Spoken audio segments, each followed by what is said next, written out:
Bueno, les voy a compartir la presentación de la clase de hoy, de la charla de hoy, que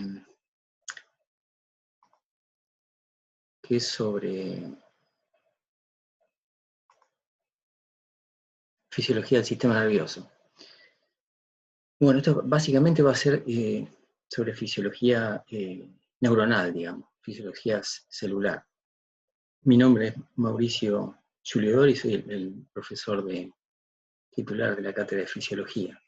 Bueno, hoy entonces lo que vamos a ver fundamentalmente es cómo es la organización de la función nerviosa, cómo se genera el potencial de membrana en reposo, ¿no?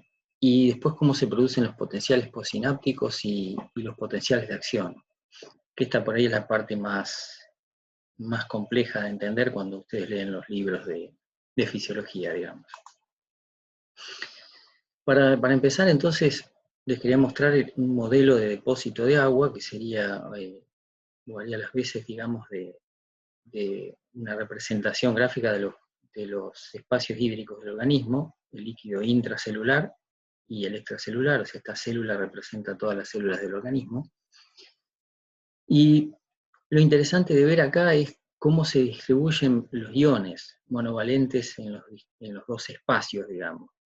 Para el caso del sodio, por ejemplo, si lo expresamos en milequivalentes por litro, milosmoles por litro, vamos a ver que la concentración extracelular es de 142 más o menos milequivalentes y la intracelular es de 14. O sea, es un ion principalmente extracelular. Es el principal catión de líquido extracelular.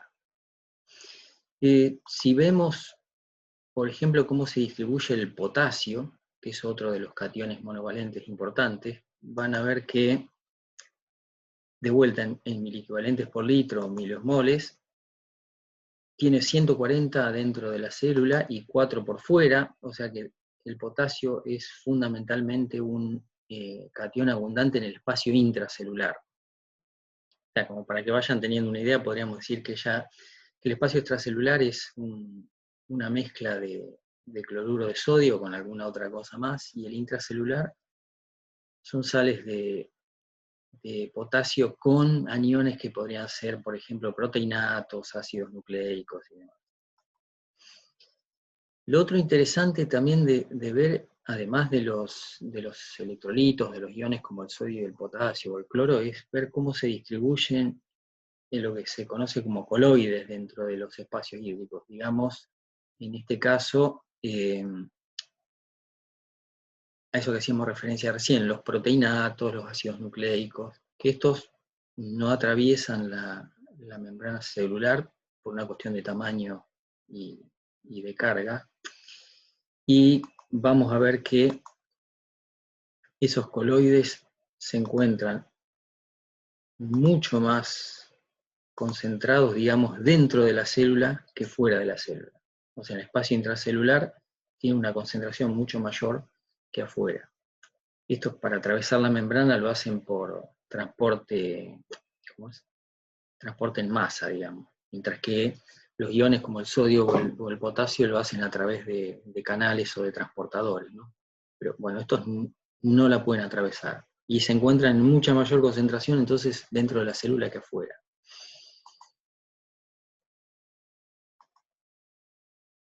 Una cosa interesante, digamos, desde el punto de vista de los electrolitos, que si bien la composición iónica específica, tanto dentro del líquido extracelular como del intracelular, es totalmente diferente, recién les había dicho que el sodio era muy abundante en el espacio extracelular y el potasio mucho más abundante en el intracelular. Lo interesante de ver es que si nos posáramos en el líquido extracelular, la cantidad de cargas positivas y negativas, o sea, la cantidad de cationes y de aniones en el líquido extracelular, es igual. Lo mismo sucede, digamos, con los cationes y los aniones en el líquido intracelular.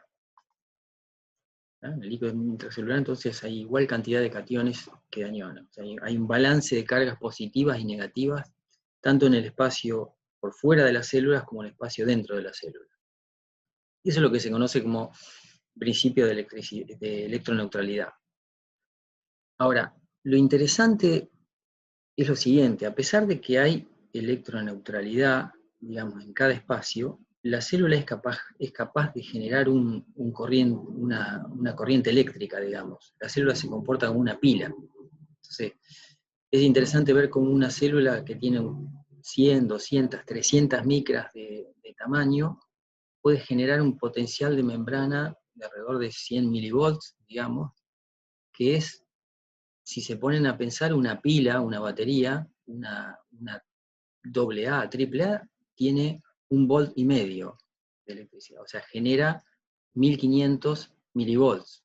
Y una célula que es microscópica, con un tamaño muy chico, puede generar 90 milivolts, 60, 90 milivolts. O sea, casi la décima parte, digamos, de lo que genera una batería. Y lo interesante es ver cómo hace eso, cómo lo logra. Y obviamente, digamos, la electricidad obedece o a flujo de electrones o a flujo de iones. En la célula el flujo de electrones no está permitido, digamos, entonces, por lo menos a través de la membrana celular. Entonces lo que sí se establece es un flujo de iones. Entonces vamos a ir viendo cómo se produce ese flujo de iones. Entonces, habíamos hablado de que el potasio estaba más concentrado dentro de la célula, 150 miliequivalentes por litro, y menos afuera, 4. Entonces, el gradiente químico de concentración es hacia afuera, o sea, el potasio tiende a salir de la célula. Para el caso del sodio tenemos 145 miliequivalentes afuera y 15 adentro, o sea, está mucho más concentrado afuera, por tanto, por un gradiente de concentración tiende a entrar a la célula.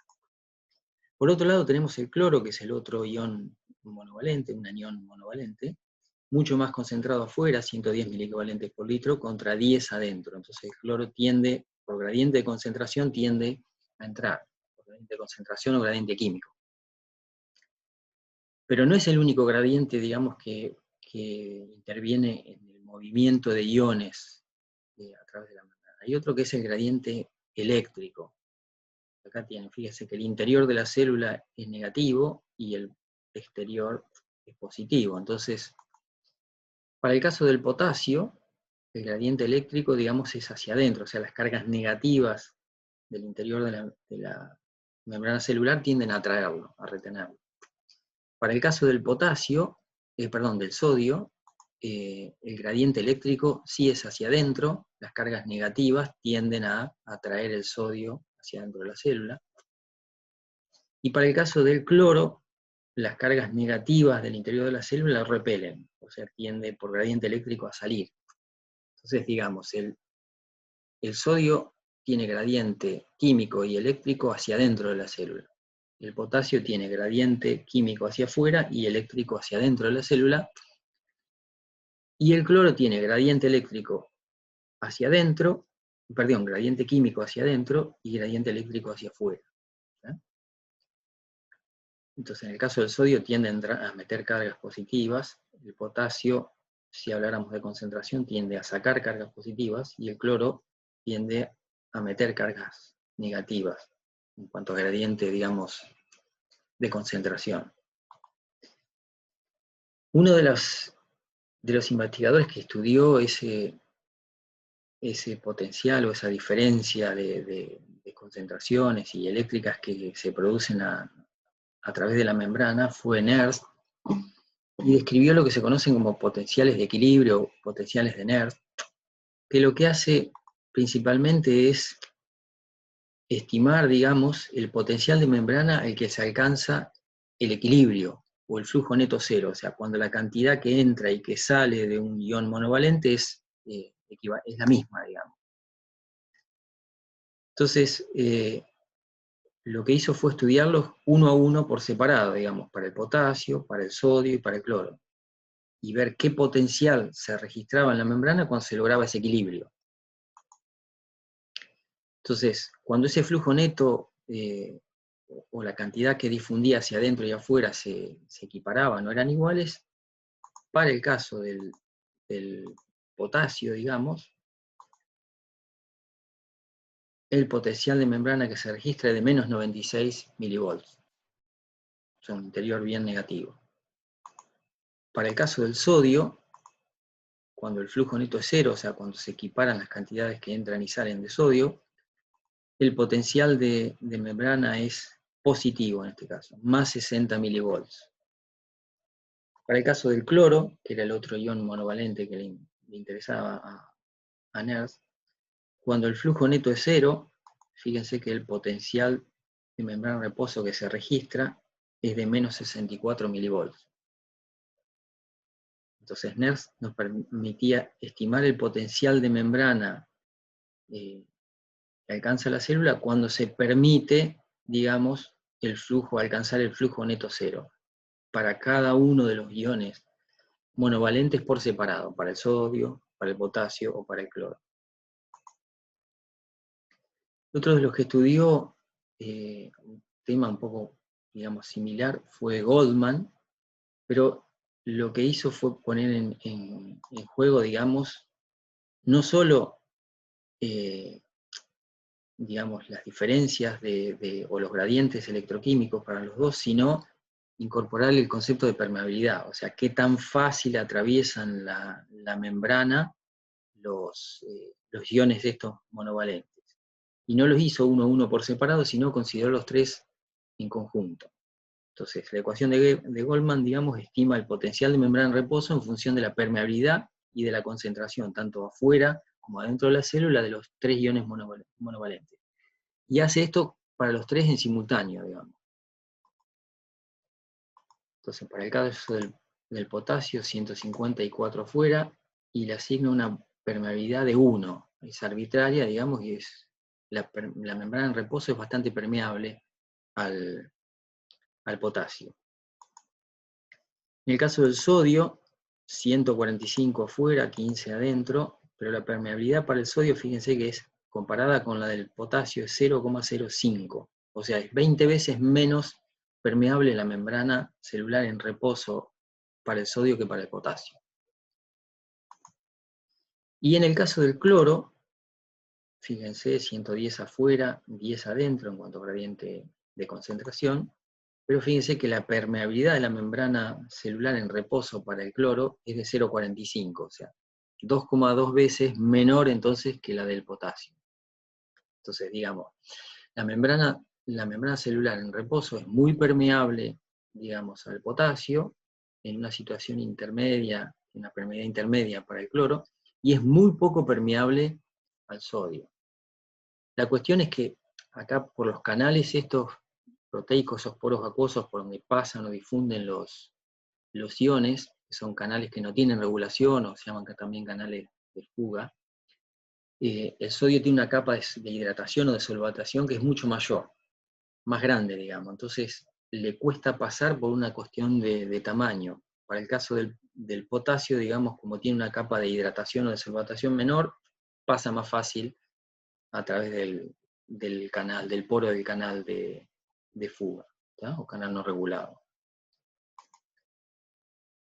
Y fíjense que el potencial de membrana en reposo de una neurona está ahí, alrededor de 68 milivolts, entonces es un potencial más parecido, digamos, a los que eran el de potasio y el de cloro, que al potencial de equilibrio que tenía el sodio, ¿no? Entonces lo interesante sí ahora es ver cómo se genera ese potencial de membrana, cómo se produce esa polaridad negativa por dentro de la membrana, ¿tá? Ese efecto que le decía de que la célula podía comportarse como una pila, como una batería. Acá los que participan son estos canales de fuga o no regulados, que recién habíamos visto entonces que eran muy permeables para el potasio, entonces el potasio salía, o sea, sacaba cargas positivas hacia afuera, eran muy poco permeables para el sodio, entonces al sodio le costaba ingresar a la célula, y en una situación intermedia estaba el cloro que entraba con cierta facilidad a la célula trayendo cargas negativas. Entonces, esta sería la explicación, digamos, por qué la membrana celular es negativa por dentro con relación a cómo se comporta por fuera, ¿tá? Esa es la polaridad de la membrana, digamos. Esta es la principal razón o el motivo más importante. Hay otros que vamos a ver ahora. Uno, por ejemplo, es el de los aniones no difusibles. Estos aniones no difusibles, acuérdense que estaban mucho más concentrados adentro de la célula que afuera, y arrastran agua, digamos, hacia el interior de la célula. Hace un arrastre osmótico hacia el interior de la célula. La célula, para no edematizarse o entrar en tumefacción, lo que desarrollaron fueron las bombas de sodio y potasio. Estas bombas de sodio y potasio, ¿qué hacen? En cada ciclo sacan 3 sodios e incorporan 2 potasios. Con eso lo que logran es arrastrar o sacar agua por arrastre osmótico hacia afuera de la célula. Digamos, esa es la función principal que tiene la bomba de sodio y potasio, ¿no? En cada ciclo saca entonces una carga positiva hacia afuera, arrastra agua con esos 3 sodios, que tenía una capa de solvatación mayor, y como resultado extra, digamos, asociado a eso, es que van a sacar cargas positivas hacia afuera de la célula. Entonces, este sería otro mecanismo que ayuda, digamos, a los canales de fuga o canales no regulados. Los más importantes son estos, los canales de fuga.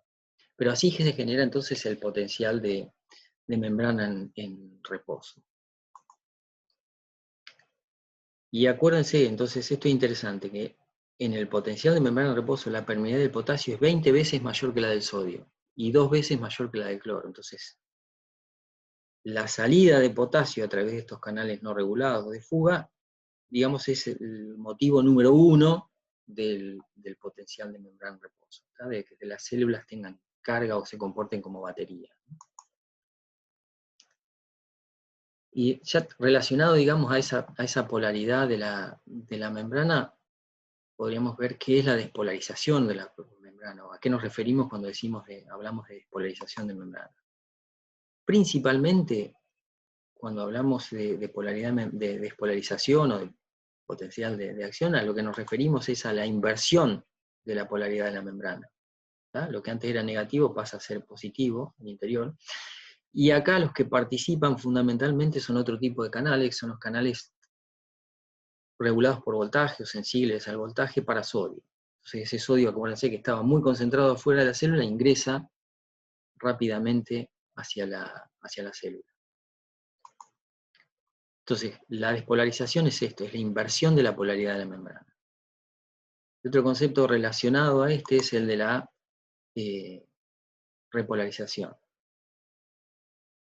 que lo vamos a ver a continuación. Fíjense acá, en la despolarización, la permeabilidad del sodio es 12 veces mayor que la del potasio. O sea, durante la despolarización se produce algo totalmente opuesto, digamos, a lo que pasaba durante el potencial de membrana de reposo. Acá, cuando se activan estos canales de sodio voltaje sensible, la permeabilidad del sodio pasa a ser 12 veces mayor que la del potasio. Hablando de repolarización, entonces, ¿qué es la repolarización de la membrana? Fíjense, es de vuelta el restablecimiento de esa polaridad de membrana en la que el interior de la membrana era negativo y el exterior positivo. Y eso se produce gracias a la activación de canales para del potasio que son sensibles al voltaje o canales voltaje sensibles, o regulados por voltaje.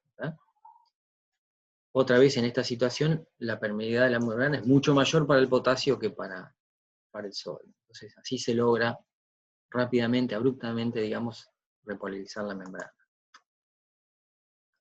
Entonces, como para ir redondeando un poco esa parte, podríamos ver qué relación hay entre los tipos de canales, digamos, qué relación hay entre los tipos de canales y los potenciales eléctricos.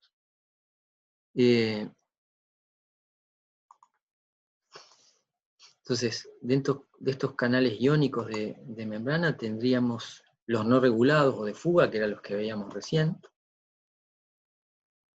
los regulados por ligando o neurotransmisor, que lo vamos a ver un poco a continuación, y después hay otro tipo de canales que son los regulados por voltaje.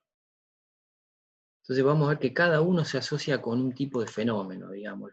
Los no regulados de fuga se asocian con el potencial de membrana, en reposo, Los regulados por ligando, por neurotransmisor, se asocian fundamentalmente con lo que se conoce como potenciales posinápticos, y los regulados por voltaje son los responsables de los potenciales de acción, ¿tá? De la despolarización, o de la despolarización y de la repolarización de la membrana.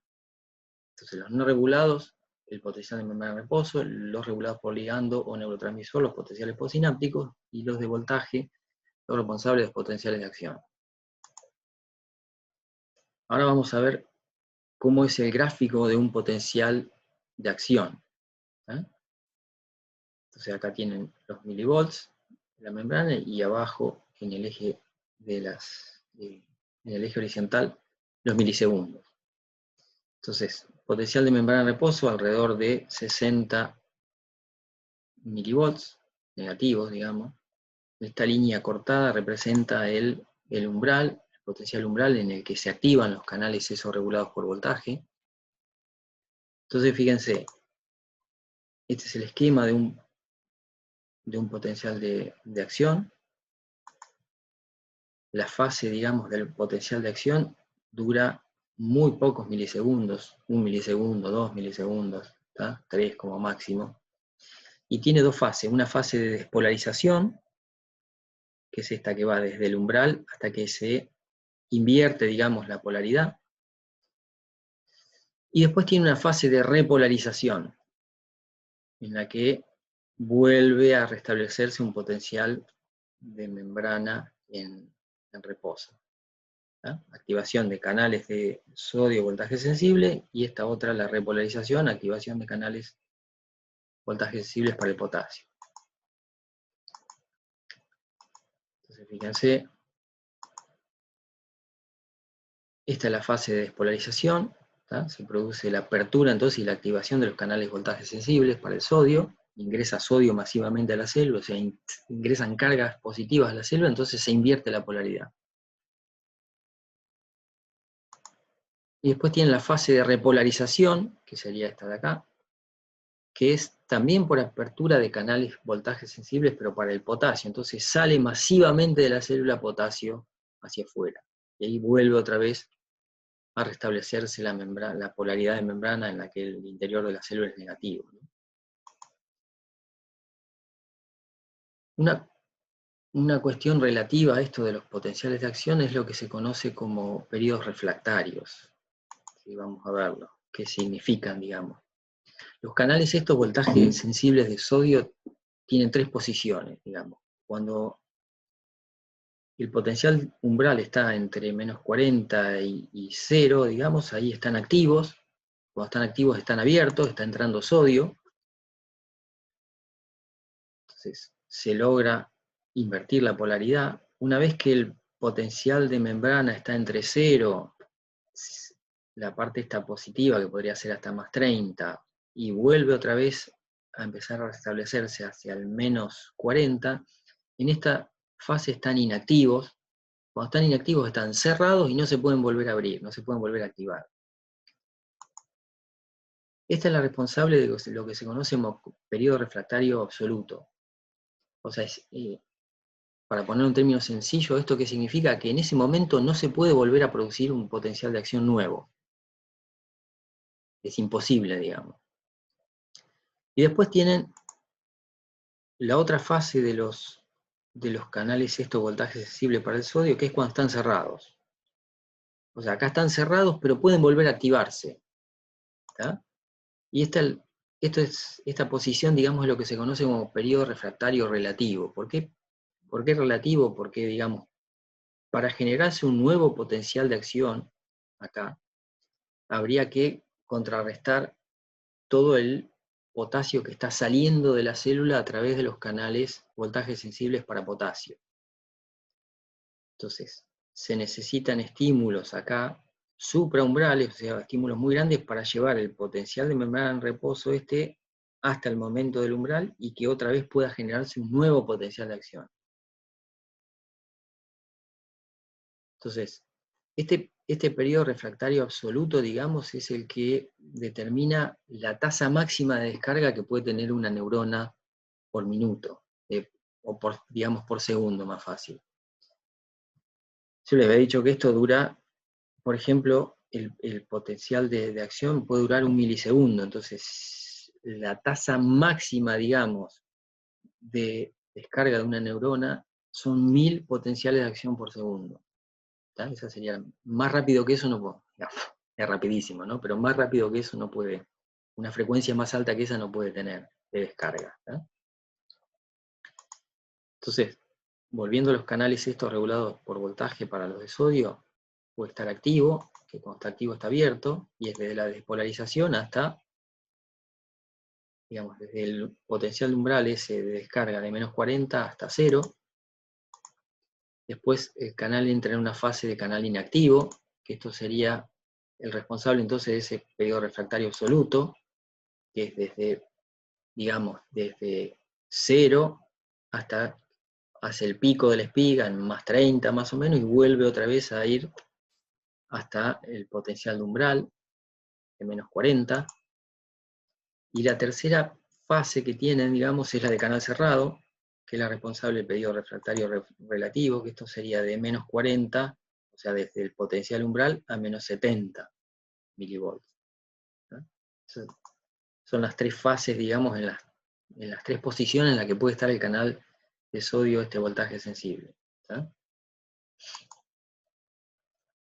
Un tema que realmente es bastante complicado de entender para los que recién empiezan a leer cuestiones de fisiología y de cómo funcionan las neuronas, es lo que se conoce como señalización o sumación y el inicio del potencial de acción, digamos, cómo se produce o cuándo la célula o la neurona va a generar un estímulo nervioso, un potencial de acción o cuándo se va a despolarizar. Y hay como siempre en fisiología, hay una relación entre la estructura y la función.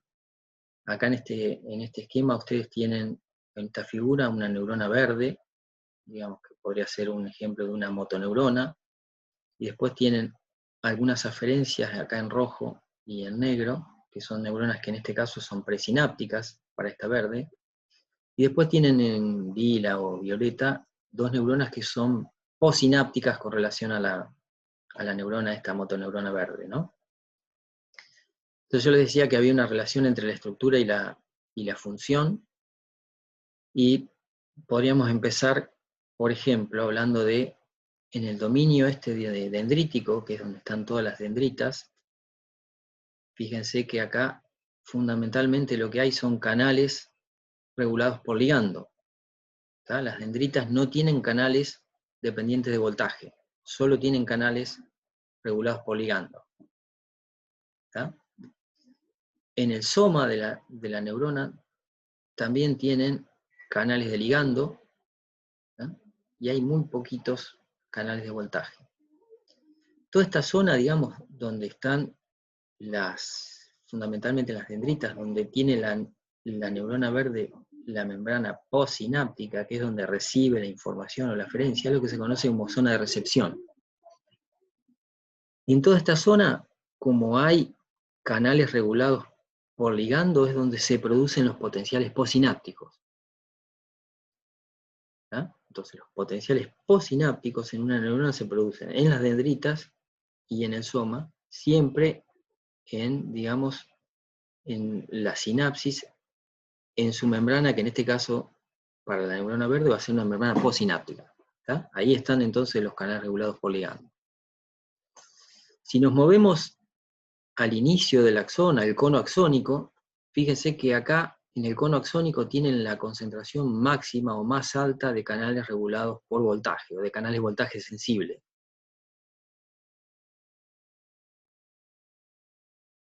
Acuérdense que los canales de voltaje sensible eran los que producían los potenciales de acción. Entonces, el inicio del potencial de acción se va a producir en el cono axónico y va a viajar, digamos, a lo largo de todo el axón. Fíjense, acá está graficado, digamos, en cada nodo de Ranvier hay canales de voltaje sensible. Y en los botones terminales también, obviamente. Entonces, se produce el potencial de acción y viaja a lo largo de todo el axón, y acá se produce, asociada a ese potencial de acción, la liberación o la secreción del neurotransmisor. ¿Tá? hacia la hendidura sináptica que va a tener contra las neuronas estas violetas que aparecen a continuación. Esto es lo que se conoce como zona de conducción, digamos, del potencial de acción. La zona de recepción, dendritas y soma, la zona integradora, donde se toma la decisión si se va a producir un potencial de acción o no, es el cono axónico, que es donde más cantidad de canales regulados por voltaje había, y después toda, digamos, la zona de conducción o eferente motora, digamos, es el resto del axón. Entonces, ¿por qué les decía que había una relación entre la estructura y la función? Entonces, de acuerdo a la distribución, digamos, a la localización que tienen los canales de voltaje sensible y los canales de ligando, va a ser dónde se van a producir en la neurona los potenciales postsinápticos y dónde se van a producir los potenciales de acción. Entonces, los potenciales postsinápticos se producen donde hay canales regulados por voltaje, regulados por ligando. Entonces, ¿dónde es eso? En las dendritas y algo en el soma. Entonces, acá recibe la información. Esa neurona puede tener 1000 aferencias, por ejemplo, puede recibir 1000 botones terminales de otras neuronas, que son presinápticas con relación a ella. Entonces, ¿por qué esa neurona tiene que hacer sumación, digamos, que es el concepto interesante sobre cómo se inicia un potencial de acción?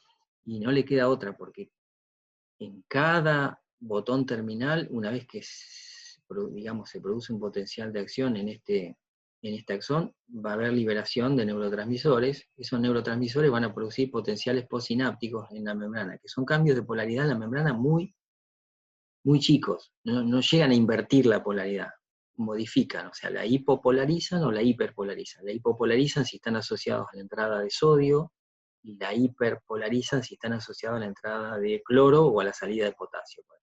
¿Tá? Entonces, todos esos pequeños movimientos de carga que hay van a modificar el potencial de membrana acá, a nivel del cono axónico. Si cuando se hace esa sumatoria de potenciales postsinápticos, excitadores e inhibidores, si se alcanza el umbral de descarga, que era ahí alrededor de los menos 40, se va a generar un potencial de acción. Se abren masivamente los canales de sodio y voltaje sensibles y empieza la conducción a lo largo del axón. Esa es la manera que tiene la célula de iniciar su potencial de acción. Un dato más para comentarles entonces con relación a la diferencia que hay entre el potencial postsináptico y potencial de acción. Acá tienen diferencias con relación a la amplitud, a la duración, a la respuesta, al tipo de señal y a cómo se propaga. Entonces, la amplitud, por ejemplo, el potencial postsináptico tiene una amplitud muy chica, 0,1 milivolts, en el caso de los más grandes podría llegar a los 10 milivolts. Entonces, no le alcanza a un potencial postsináptico como para llegar al umbral de descarga. Acuérdense que si el potencial de membrana de la neurona era si el potencial de membrana en la neurona era menos 60 y el umbral de descarga menos 40, uno solo no es suficiente, porque va desde 0,1 a 10 milivolts.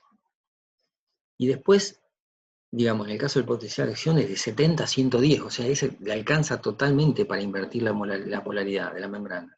O sea, esa membrana que era negativa, la transforma en positiva. La duración, fíjese, la duración del potencial postsináptico puede ir de 5 milisegundos hasta 30 minutos. Digamos, los potenciales postsinápticos más rápido, digamos, que menos duran, es porque los receptores o los neurotransmisores están asociados a un canal que va con es un receptor canal, digamos. Contacta el neurotransmisor con el receptor y ingresa calcio, por ejemplo, sodio, perdón, o sale potasio, es muy rápido. Los que duran más tiempo, hasta unos 30 minutos, van acoplados a, por ejemplo, proteína G. Entonces, requiere la activación de segundos mensajeros y hay más, digamos, más pasos hasta que se logra modificar la polaridad de la membrana. Los potenciales de acción duran 1 milisegundo, por ejemplo. O sea, es muy rápido. ¿Por qué? Porque la apertura de los canales voltajes sensibles de sodio es rapidísima. Se abren y se cierran rápidamente, lo mismo lo de potasio. La respuesta para el caso del potencial posináptico es graduada. ¿Por qué es graduada? Porque cada potencial posináptico hipopolariza o hiperpolariza un poquito la membrana, digamos. La acerca al umbral o la aleja, pero un poco. El potencial de acción, si ocurre, modifica, invierte totalmente la polaridad. O sea, una membrana que era negativa, que el interior era negativo, lo transforma en positivo. Y si se produce es, digamos, del todo nada. ¿Tá? ¿Hay potencial de acción o no hay potencial de acción? Los potenciales postsinápticos pueden ser inhibidores o excitadores, no son tan importantes. En cuanto a la señal, lo que les decía recién, la mueven un poco, hipopolarizan o hiper, el otro invierte totalmente la polaridad.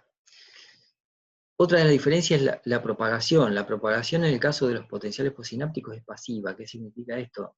Se abre el canal ese regulado por ligando, ingresa, supóngase, sodio a la membrana y a nivel de la membrana postsináptica, y esas cargas se corren y modifican localmente un poco la polaridad de la membrana. Para el caso del potencial acción, la propagación es activa. ¿Por qué? Cuando se abren los canales voltajes sensibles de sodio, se abre el canal, ingresa masivamente sodio a la célula, modifica la polaridad de la membrana en esa zona ahí adyacente, y ¿qué pasa? Hace que llegue al umbral de descarga de los canales de sodio voltaje sensible que están cerca. Entonces, es como una reacción en cadena, se van activando los canales de sodio que están más adelante en la membrana, y así sucesivamente hasta que se desplaza, digamos, sin agotarse, porque se va autopropagando a lo largo de todo el axón. Entonces, por eso la propagación es activa. Entonces, con relación a la señalización, a esa sumación, digamos, de potenciales postsinápticos, acá están en inglés, ¿no? Pero estos serían potenciales, la neurona A y B producen potenciales postsinápticos excitadores, y la C, esta que está en rosa, produce potenciales postsinápticos inhibidores. O sea, estos dos, si descargan neurotransmisores, va a ingresar sodio a nivel de la membrana postsináptica de la neurona esta. Para el caso del cloro, o va a entrar, para el caso de la neurona C, o va a entrar cloro o va a salir potasio. Por eso produce un potencial postsináptico inhibidor. Entonces, fíjense, acá tiene el potencial de membrana, menos 70, el umbral en este caso, en este esquema, está puesto en menos 55. Si descarga la neurona A, presináptica, hipopolariza un poquito, ¿tá? Vuelve a descargar la neurona A, otra vez el potencial de membrana de reposo vuelve a arrimarse al umbral, y esa es otra hipopolarización, pero no llega a alcanzarse el umbral de descarga acá a nivel del cono axónico, por lo tanto no hay un potencial de acción. Fíjense lo que pasa acá. Cuando esa neurona A empieza a descargar con mayor frecuencia en el tiempo, digamos, ¿tá? Más rápido, si aumenta la frecuencia, se empiezan a sumar los potenciales de acción, estos que van muy sucesivos en el tiempo. En este caso llegan a llevar el potencial de membrana en reposo al umbral, y descarga, se produce un potencial de acción. ¿Tá? Entonces, esa sumación temporal, que es la sumatoria en el tiempo, digamos, de potenciales postsinápticos generados por una misma neurona presináptica. En el caso del ejemplo, la neurona A, ¿tá? Empieza a descargar con alta frecuencia en la neurona A, por lo tanto, mueve o arrima ese potencial de membrana de reposo, hipopolariza, hace que llegue al umbral, se activan los canales voltaje sensibles acá en el cono axónico, se descarga la neurona esa. ¿Tá? La otra forma que tiene, digamos, de hacer que en realidad la neurona va haciendo las dos al mismo tiempo, es lo que se conoce como sumación espacial. Fíjense, acá de vuelta tienen el mismo esquema, las mismas tres neuronas presinápticas, la A, la B y la C, y fíjense, acá tienen, si descargaba la A, van a tener un potencial postsináptico excitador, la B también, ¿tá? tanto la A como la B, cuando descargan, hipopolarizan. La C, que es inhibitoria, si descarga, hiperpolariza, o sea, aleja el potencial de membrana del umbral. Ahora fíjense acá, digamos, en el registro. Descargan al mismo tiempo, digamos, al unísono, la A y la B. O sea, se activan estas dos neuronas al mismo tiempo. ¿Ah? ¿Y eso qué hace? Que se sumen esos potenciales posinápticos generados por la neurona A y B, o sea, esa adición de los potenciales posinápticos de dos neuronas que descargan al mismo tiempo, hacen que el potencial membrana llegue al umbral de descarga y se genere un potencial de acción, o sea, que se activen los canales voltaje sensible a nivel de cono axónico. Entonces, eso es lo que se conoce como sumación espacial. ¿Tá? En este caso, la sumación espacial, ¿qué es? La sumatoria en el espacio de los potenciales posinápticos causados por distintas neuronas presinápticas. ¿Tá? En el esquema, digamos, la A y la B serían la neurona presináptica A y la B. ¿Tá? Son las dos maneras entonces que tiene el organismo, la neurona, digamos, de hacer esa sumación. O suma descargas de alta frecuencia de una misma neurona, o descargas, digamos, al mismo tiempo de varias neuronas. O sea, no puede hacer una cosa o la otra.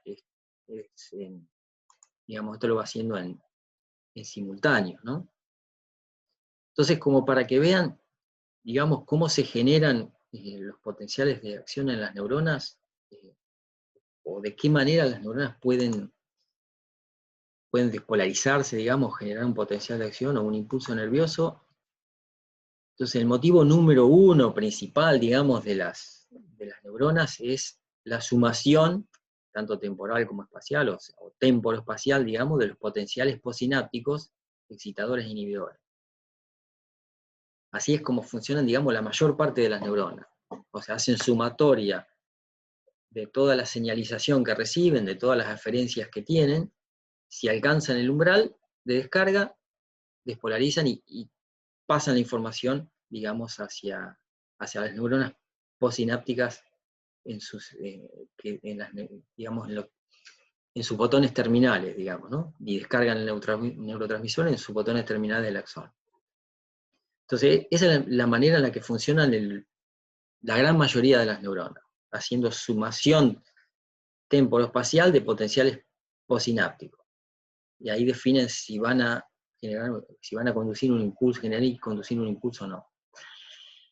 La otra manera que tienen es, digamos, sobre todo de las que funcionan automáticamente, que tienen potenciales de membrana en reposo que son inestables, o sea que espontáneamente generan potenciales de acción. Esto, por ejemplo, es lo que le pasa a las células marcapaso del corazón, por ejemplo, las que le dan la automaticidad o el automatismo al corazón. En el caso del sistema nervioso se me vienen a la cabeza, a la mente algunas, por ejemplo las neuronas inspiratorias, son las que van a ir dando la frecuencia, digamos, respiratoria. ¿tá? O sea, solas se estimulan, se autoestimulan, tienen automatismos, son automáticas, generan solas espontáneamente potenciales de acción. Son las que dan el ritmo básico, digamos, de funcionamiento, la frecuencia respiratoria básica, ¿no? Pero la gran mayoría entonces de las neuronas lo hace a través de la sumación.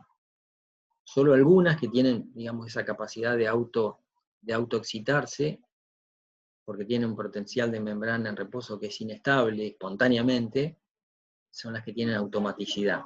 Pero la gran mayoría lo hace a través de la sumación, digamos, de estímulo. Entonces, una de las cosas que se liberaba entonces en la sinapsis hacia la hendidura, desde el botón terminal de la neurona presináptica, eran los neurotransmisores, y en la neurona posináptica, en la membrana posináptica, estaban los receptores específicos para esos neurotransmisores. Algunos ejemplos, digamos,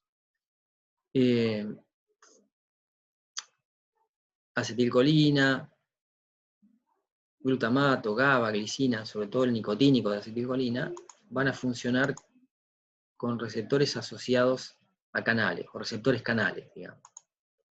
¿Estos qué hacen?